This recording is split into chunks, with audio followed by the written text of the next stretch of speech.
In this module, we'll start to see and examine the pulling apart of the North and the South, which we've seen prior, but now we'll see it to a point where there's no return.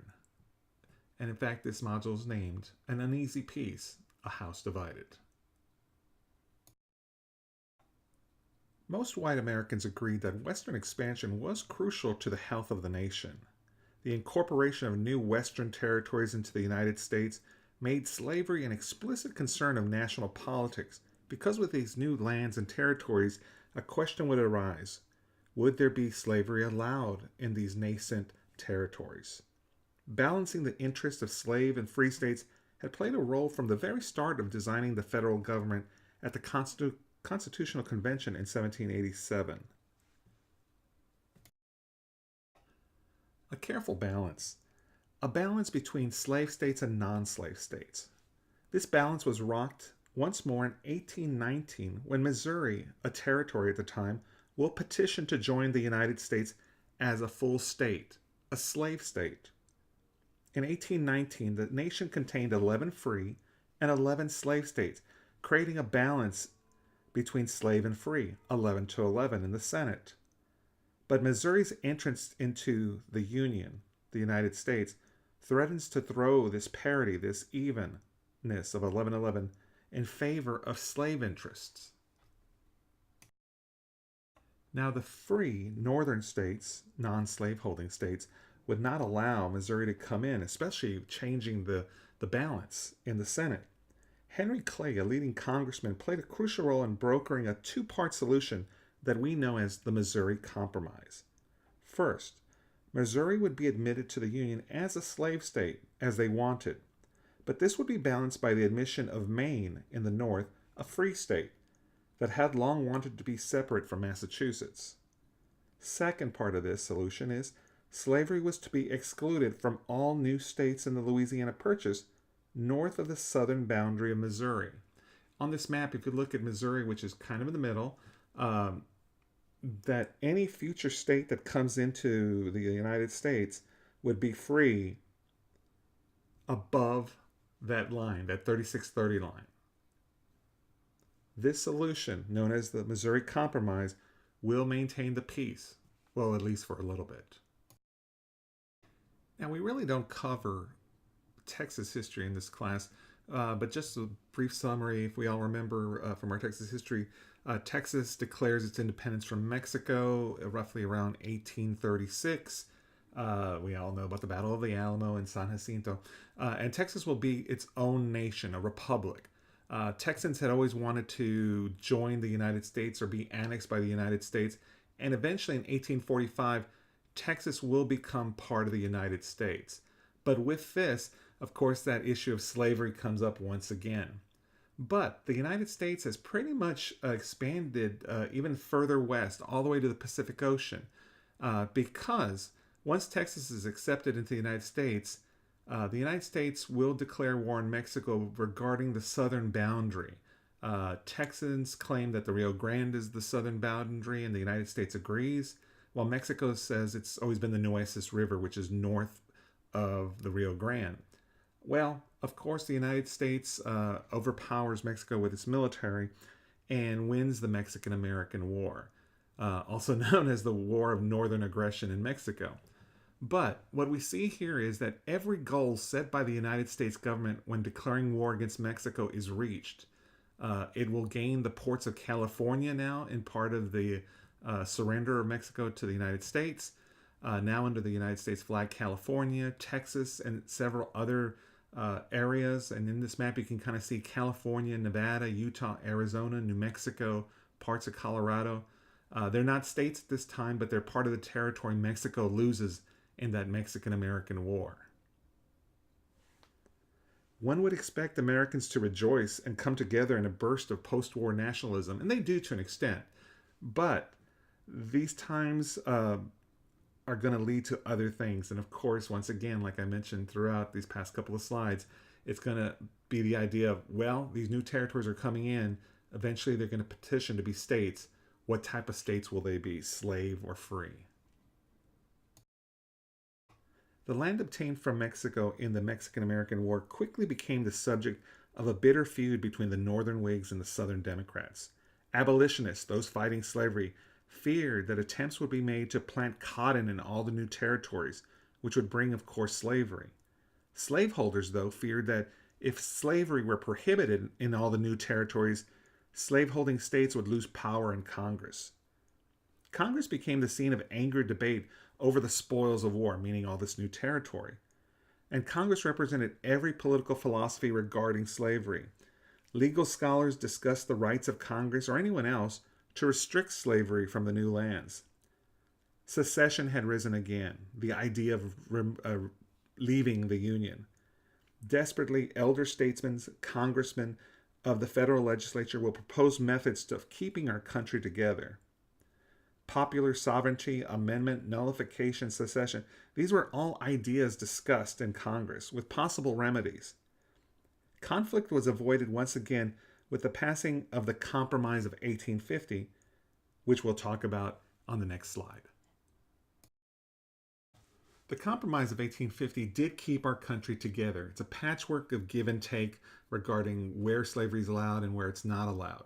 And on this slide, I list some of the major points here. First of all, California is admitted into the Union as the 16th free state, so there would be no slavery in California under this compromise. In exchange, though, the South is guaranteed that there would be no restrictions on slavery in the territories of Utah or New Mexico. So Utah and New Mexico, even though Utah and parts of New Mexico you can kind of see are above that line that we had talked about with the Missouri Compromise, so that's kind of been nullified because Utah and New Mexico, there are no restrictions on slavery, so they can have slaves in those two territories, but California is free. Texas, in this compromise, will lose part of its land to New Mexico, and you can kind of see Texas takes its shape that we know of today, but earlier Texas was actually further west, and kind of part of New Mexico today would be part of Texas, but Texas gives up part of its land. It is compensated with $10 million. That's not important, but we start to see Texas take shape as we see it today. Now, slavery, getting back to that, the slave trade at this point is prohibited. So no longer will the United States be importing slaves from around the world, i.e. Africa. So slavery is still allowed in certain states in the United States, and we all know the South and others. But bringing in slaves, the slave trade is prohibited. But finally, the most controversial aspect of the Compromise of 1850 is the Fugitive Slave Law, and I do want you to remember this. The Fugitive Slave Law was passed requiring Northerners, meaning people that lived in northern states and that usually are free, if they were to come upon a runaway slave from the South, they were required by law to return that slave back to its owner. Even though you may be morally opposed to slavery, this law makes it a penalty. It gives you a penalty of law that you could be held accountable for if you did not return that slave back to the South and it's that slave's owner. Of course, Northerners are aghast. They're horrified of the idea of sending back a human being to the South. But this is part of the compromise to keep our country together.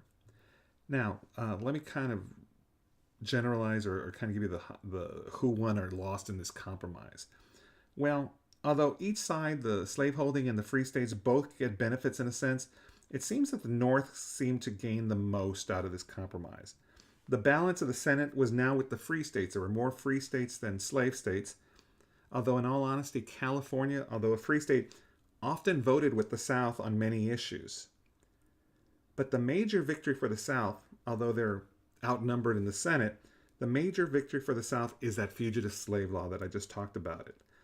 It's kind of the acceptance of the North, which is free, that slavery is still a viable institution and that they're required to send back their slaves. So that would be kind of the big takeaway, that although the South loses votes in the Senate, that fugitive slave law is passed.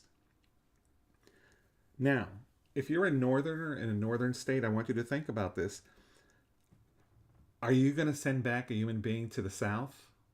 Generally, most Northerners refuse to enforce this slave law. They would not send back slaves. Massachusetts, a northern state, actually called for the nullification of this part of the compromise.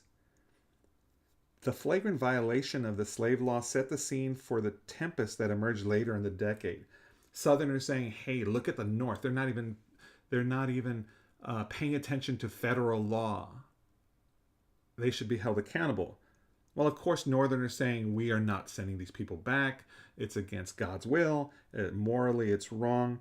So you can kind of see the North and the South starting to pull apart. The South accusing the North of not following the law, the fugitive slave law, and the North accusing the South of course, the abomination of slavery. This this difference of not necessarily opinion, but this difference of how slavery is to be looked upon is growing even more intense and more intense.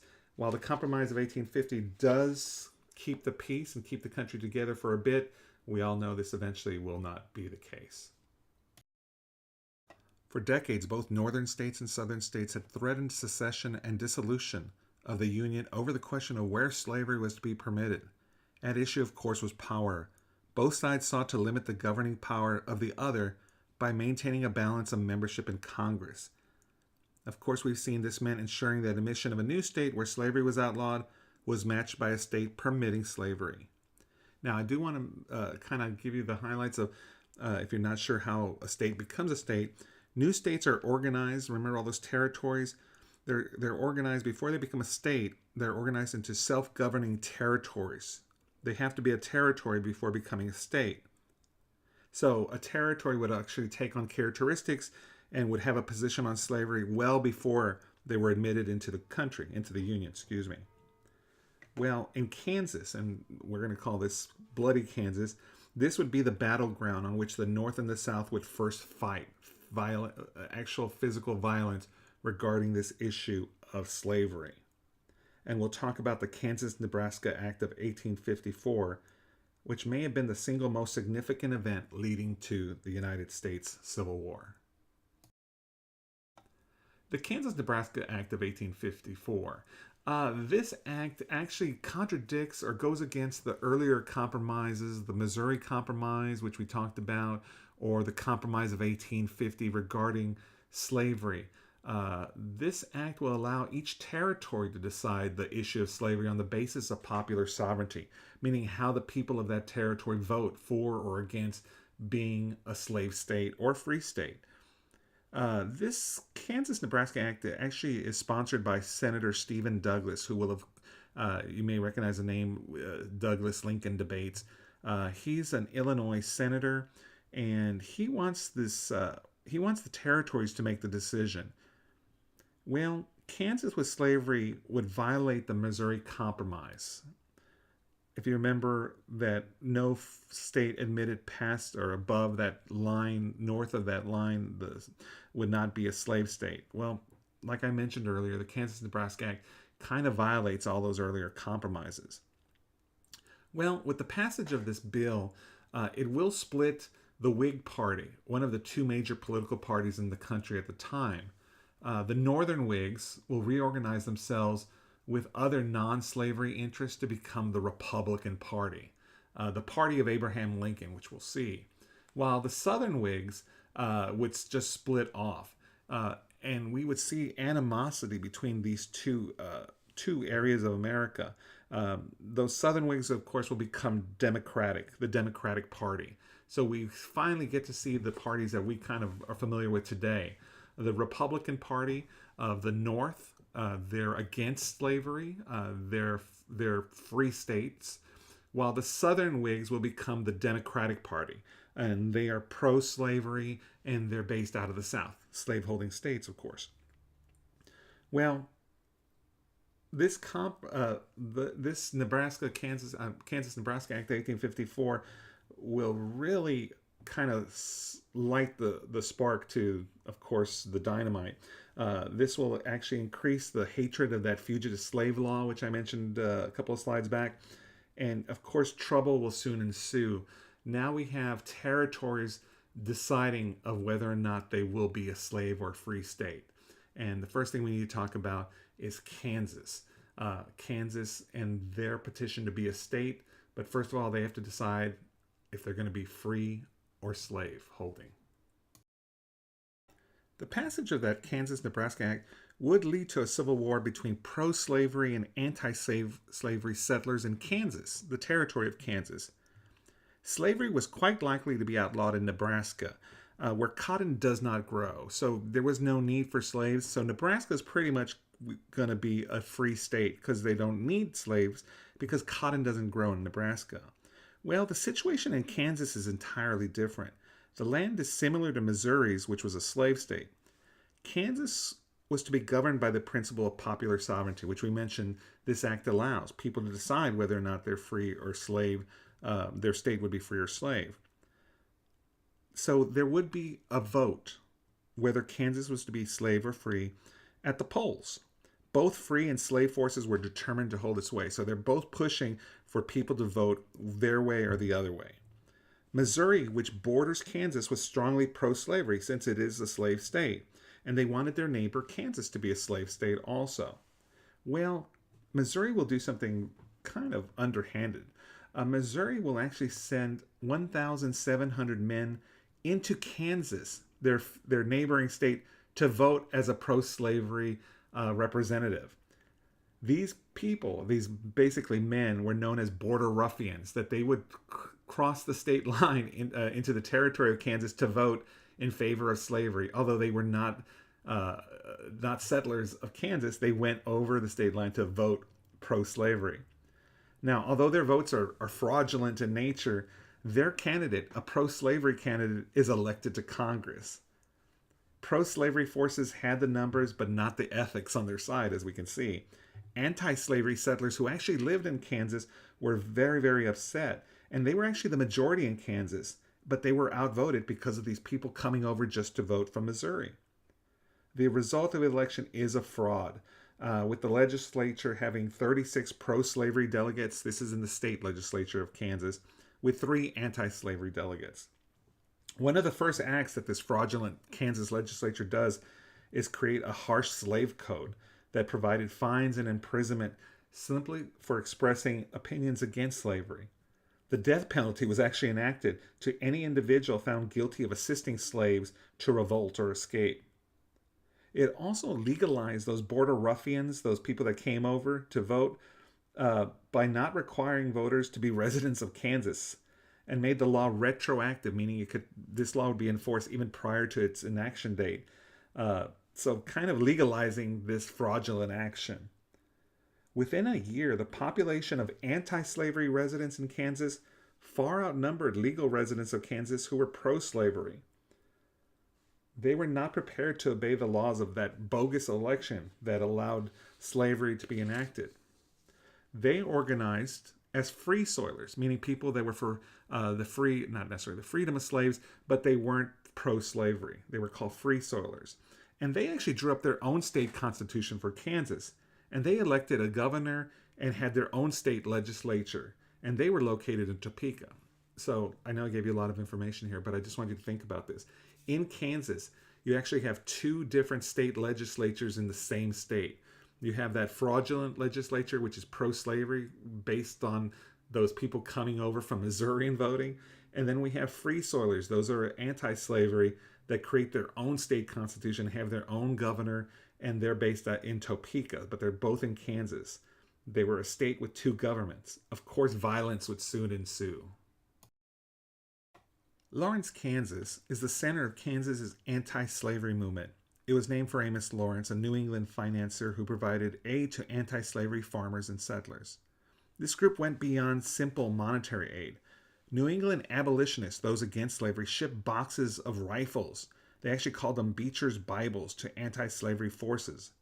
The name for the rifles came from a comment by Henry Ward Beecher, an anti-slavery preacher who had remarked that a rifle might be more powerful moral agent on the Kansas plains than a Bible, meaning violence may be needed more than a Bible. And this is coming from a reverend. The lines were now drawn. Each side had passion and each side had guns.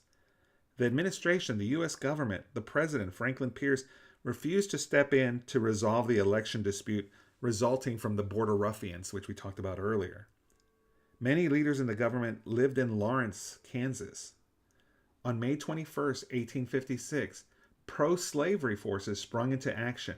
A posse of about 800 men from Kansas and Missouri rode to Lawrence to arrest members of those free state government elected officials. The citizens of Lawrence decided against resistance. They did not resist. However, the mob was not satisfied, and they destroyed 2 newspaper offices as they threw the printing press from the newspaper into the nearby river. They burned and looted homes and shops, and as a final message to the abolitionists, those against slavery, they aimed their cannons at the Free State Hotel and smashed it into oblivion. This attack inflamed almost everyone. Republicans introduced bills to bring Kansas into the Union under the Free State government, not acknowledging the slave state legislature and capital in Kansas. Democrats, though, introduced bills to bring in Kansas as a slave state. Neither party alone could get the votes necessary to win. To increase readership, Republican newspapers exploited the situation in Kansas. The attack on Lawrence galvanized the North, the anti-slavery, the free states, like nothing before it, and it went beyond passing pro-slavery laws. The sack of Lawrence was a direct act of violence, of aggression by slave owners or slave-owning southern states. These states and these people are known as fire eaters. They're pro-slavery and they're using violence to get their way. We'll see the pushback from this sacking of Lawrence within the next slide. Let's talk about John Brown. John Brown was not a timid man. He's a devout reader of the Bible. He found human bondage, slavery, immoral and unthinkable. Brown, the father of 20 children, he and his wife Mary settled in Kansas to wage a war on the forces of slavery. A few days after the sacking of Lawrence, which we mentioned in the previous slide, John Brown sought revenge. He was furious that the people of Lawrence had chosen not to fight. He told his followers that they must fight fire with fire, and they must strike terror in the hearts of anyone who's pro-slavery. In his eyes, the only just fate for those responsible for the border ruffian laws was death. He was a great believer in an eye for an eye. John Brown sought to avenge the sacking of Lawrence. John Brown's vengeance would come. Vengeance would come on the night of May 24th, 3 days after the Lawrence affair. Setting out after dark with 7 others and calling himself the Army of the North, Brown entered the pro-slavery town of Pottawatomie Creek. He was armed with rifles, knives, and broadswords. Brown and his band stormed the houses of his enemies. One by one, Brown's group dragged out helpless victims and hacked at their heads with their broadswords.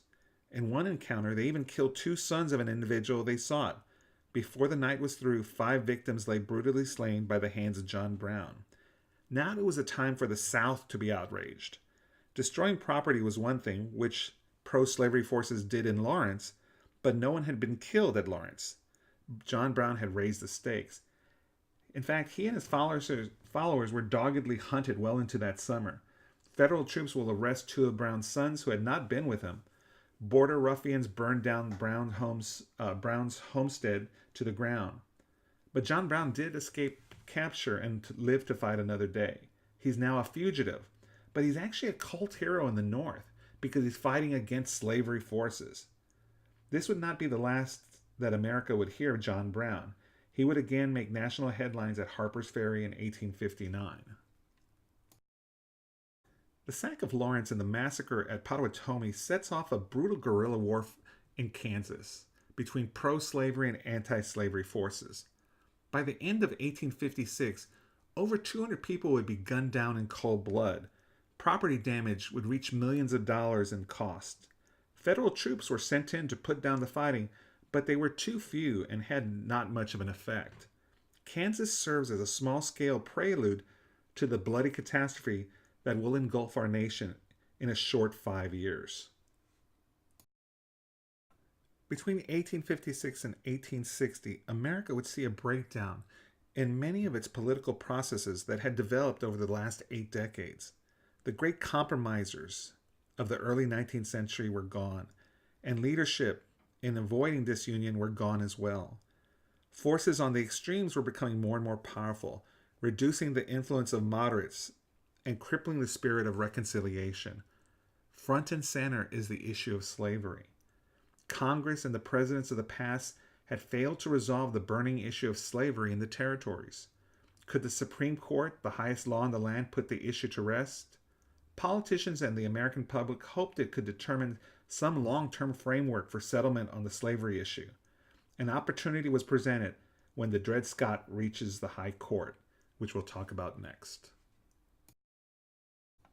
The Dred Scott decision. From the 1780s, the question of whether slavery would be permitted in the new territories had threatened the Union. Over the decades, many compromises had been made to avoid a breaking apart of our country. But what did the Constitution say on this subject? The question was raised in 1857 before the Supreme Court in the case of Dred Scott versus Sandford. Dred Scott was a slave of an army surgeon, John Emerson. Scott had been taken from Missouri to post in Illinois and what is now Minnesota for several years in the 1830s before returning back to Missouri. Now, if you remember, the Missouri Compromise of 1820 had declared the area, including Minnesota, free. In 1846, Dred Scott sued for his freedom on the grounds that he had lived in a free state and a free territory for a prolonged period of time. Finally, after 11 years, his case reached the Supreme Court of the United States. At stake were answers to critical questions, including slavery in the territories and citizenship of African Americans. The Supreme Court's verdict was a bombshell.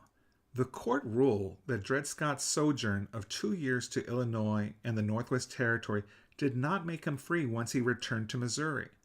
The court further ruled that as a black man, Scott was excluded from United States citizenship and could not therefore bring suit.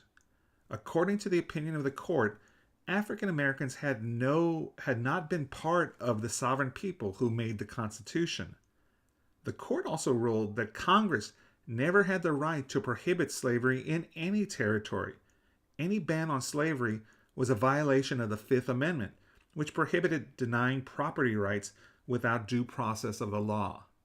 The Missouri Compromise is therefore unconstitutional. This is a bombshell.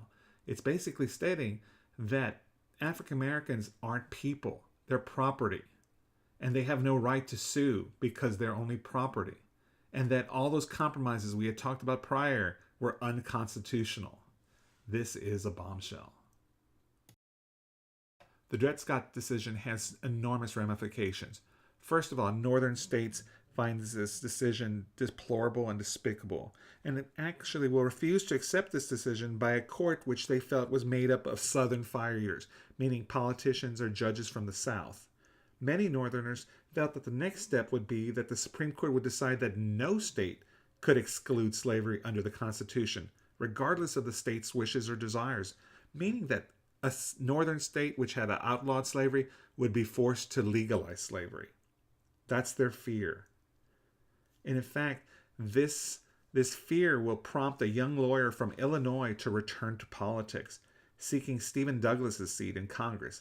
Of course, this young lawyer from Illinois we know as Abraham Lincoln. The results of these events, of everything happening, John Brown's attacks, the Border Ruffians, Kansas is bleeding, the Dred Scott decision, the forces are set. The events have happened. It's a hot button topic. Electoral politics. The North not being able to ever accept a president who would plan or protect slavery. The South would never accept a president who refused to do so. Two of the three branches of government, the Congress and the President, had failed to resolve these issues. The Supreme Court had rendered a decision that was only accepted in the southern half of the country. Was America collapsing? The only remaining national political institution with both northern and southern strength was the Democratic Party, and now it was splitting at the seams. The fate of the Union would look hopeless. That young lawyer from Illinois, Abraham Lincoln, would run for president under the Republican ticket in the election of 1860. Abraham Lincoln would become president, and within weeks, 7 states left the Union to form the Confederate States of America. Soon to follow, the United States Civil War will start.